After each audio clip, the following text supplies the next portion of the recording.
The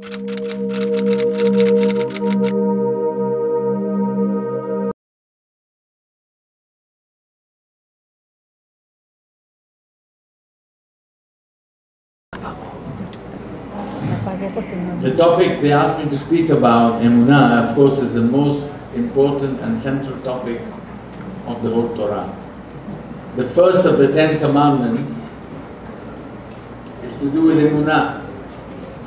It says, Anochi Hashem Elokecha asher hotzeticha me'eretz Mitzrayim. I am the Lord your God who is taking you out of Egypt.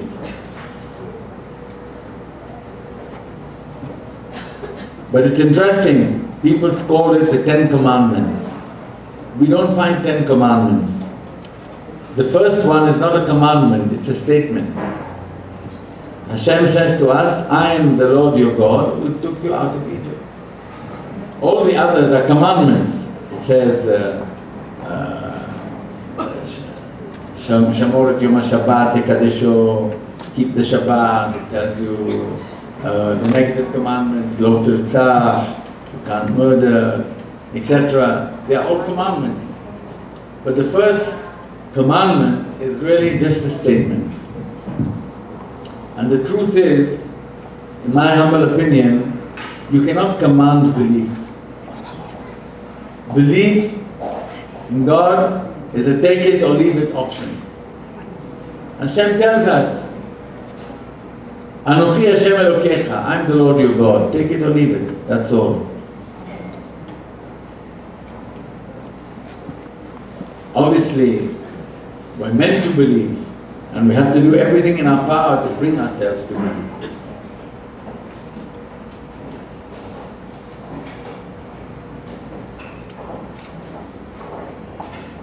I would like to ask a question. It seems surprising. Why didn't Hashem write in the 10 commandments, Anochi Hashem Elokecha asher barati et hashamayim et haaretz. I am the Lord your God who created the whole world, the heavens and the earth.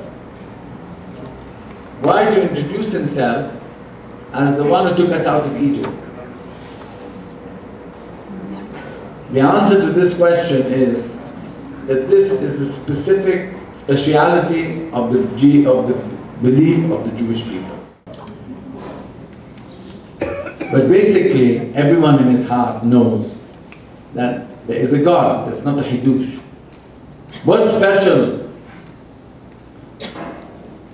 about the belief of Am Yisrael? As it says, Hashem hotzeticha me'eretz Mitzrayim, I took you out of Egypt. I'm actively involved in the world. I rule over the world and I run the world. Nothing can happen in the world without me allowing it to happen. Nothing. The words of our rabbis, En Adam lokef etzba'o melebata im lo shegozrim alav melemala, which means you can't bang your little finger if it was not decreed in heaven. It has to be decreed. Nothing happens just like that.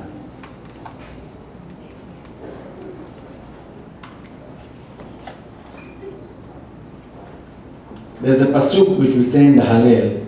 It says, Ram al kol goyim Hashem al hashamayim kvudo. Meaning, the nations of the world say, Hashem, you're above it all. Your honor is to be in the heavens. You're disconnected from creation.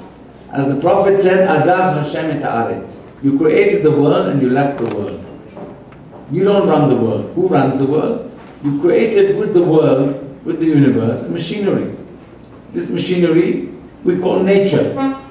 Nature runs the world. The sun, the moon, the stars, all the zodiacs, they run the world. What's the significance of leaving Egypt? Hashem brought upon the Egyptians 10 plagues, which were miracles for the Jewish people, because the plagues affected the Egyptians and did not affect them. So each plague was a miracle for the Jewish people. Why did Hashem do it? Because the Egyptians, like we said before, they believed that God himself, who created the world, disconnected from the world. He gave over the world to the forces of nature. They believed only in nature. They didn't believe that God is actively running the world. So they worshipped the sun, the moon, the stars, things like that.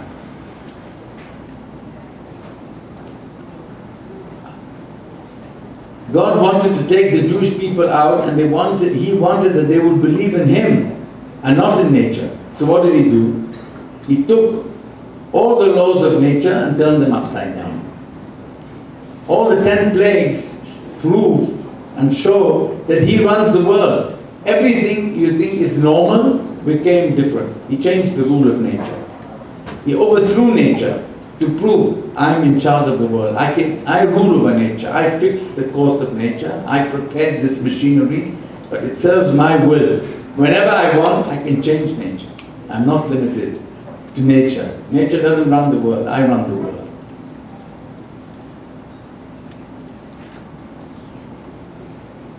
And that's why the first thing that Hashem wanted to teach His people, Emuná, that they must believe that Hashem created the world and He runs the world. He gave us the Torah, and in the Torah He showed us and taught us His plan for the world, what He expects of the people of the world, what are they meant to be doing. That shows that He is involved, interested, He has a plan for the world, He guides the world, He rules over the world.